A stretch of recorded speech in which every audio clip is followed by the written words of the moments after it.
Istri saya seorang notaris, saya tidak mengizinkan saya untuk mengambil pekerjaan yang berkaitan dengan bank konvensional dan pinjam-meminjam lembaga ribawi. Karena saya pernah membaca salah satu yang dilaknat Allah adalah pencatat dan saksi perjanjian riba. Apakah pemahaman yang saya sudah tepat, Ustaz? Tayyib. Dan saya kira ini mewakili sebagian dari kegelisahan teman-teman yang mungkin bisa kita diskusikan pada malam hari ini. Baik, pertama, riba itu jelas dilarang.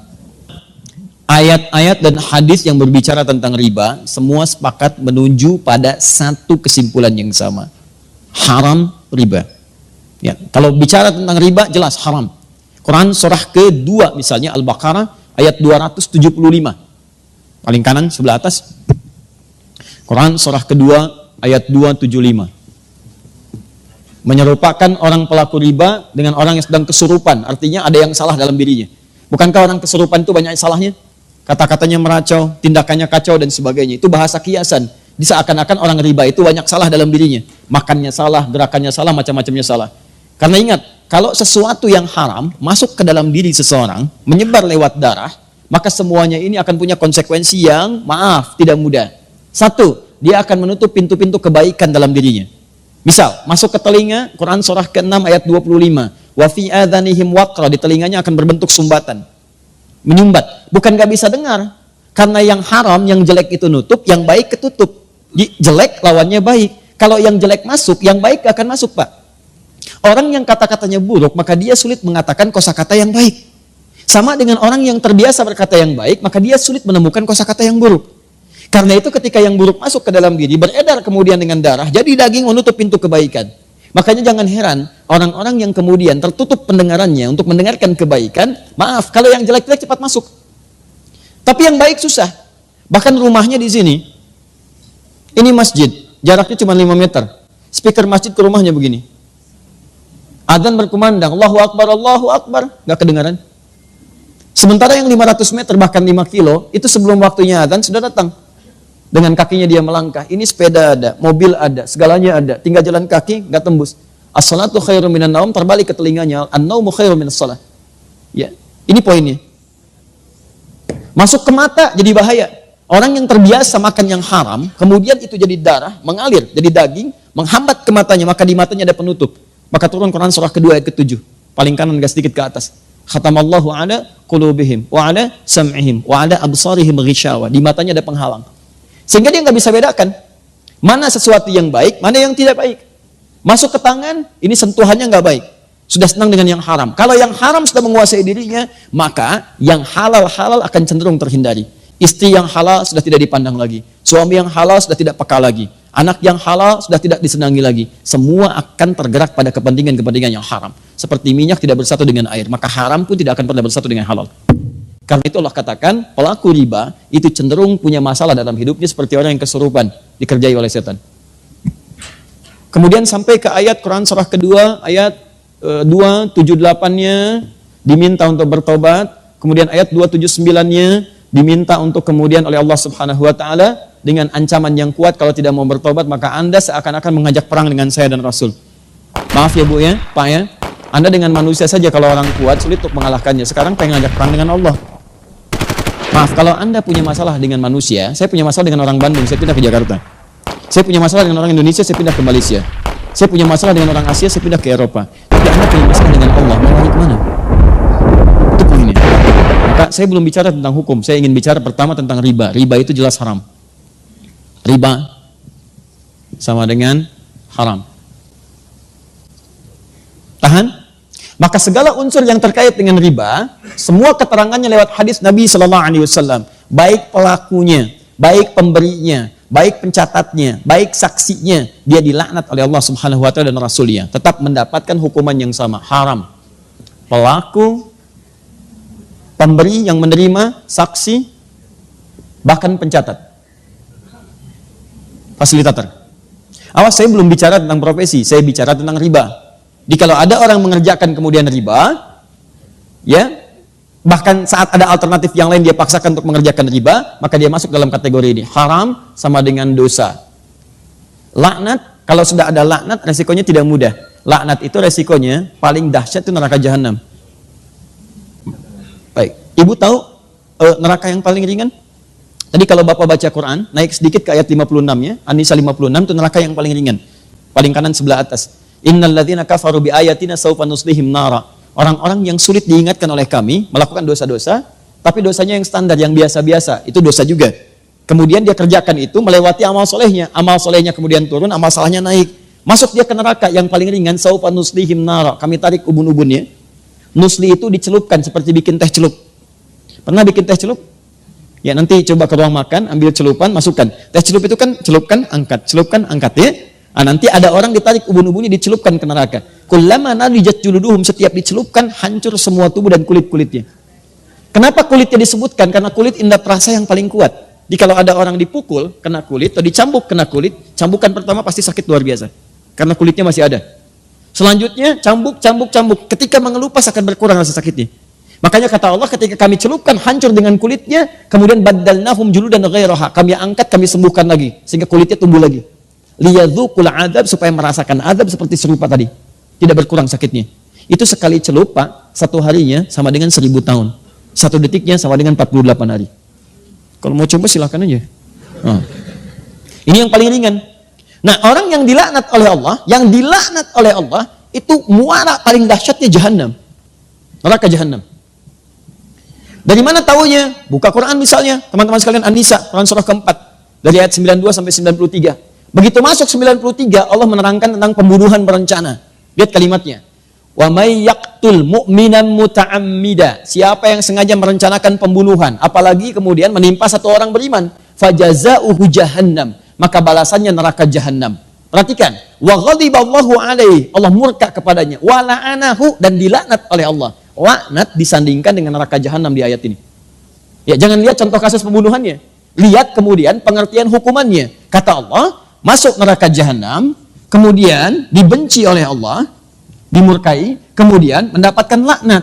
Di laknat itu ketika turun dari Allah, maka muaranya bersamaan dengan neraka jahanam. Lihat persamaannya.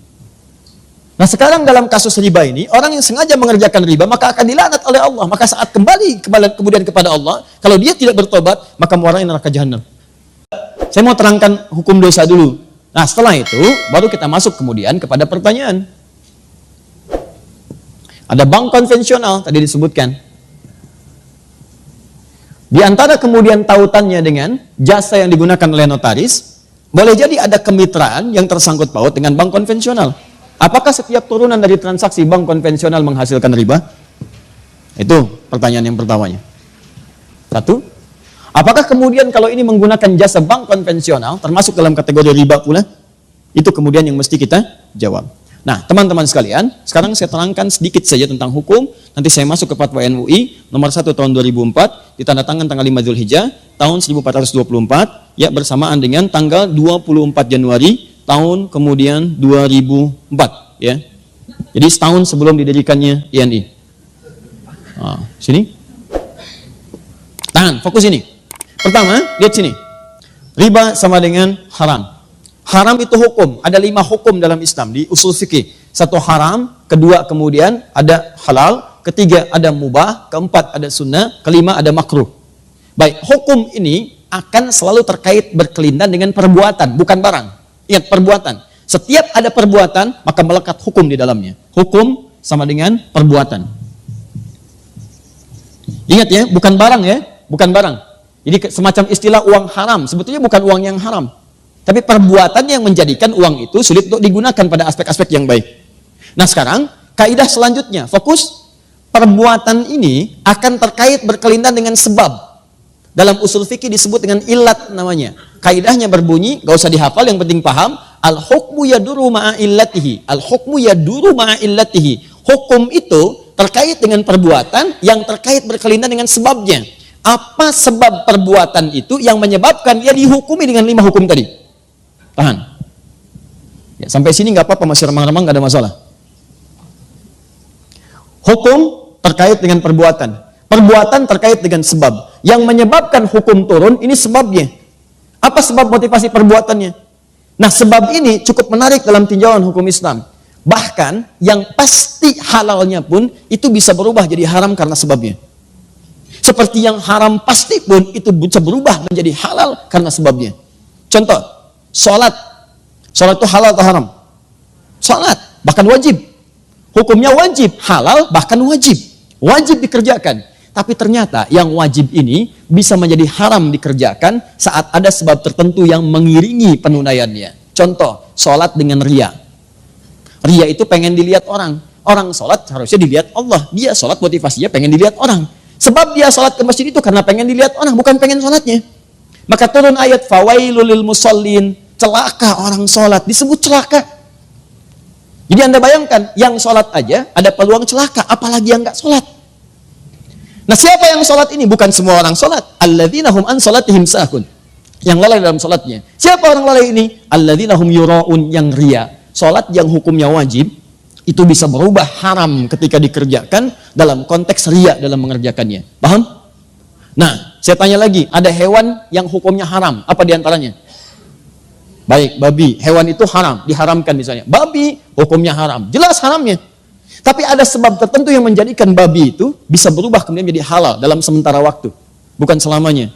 Contoh, Anda misalnya ada tugas, kemudian penelitian, sampai studi banding ke Cina, daratan yang paling jauh, masuk ke wilayah yang terpencil, tiba-tiba nggak ketemu hewan yang halal. Ayam nggak ada, yang mukillah, kambing nggak ada, sapi nggak ada, yang ada cuma babi.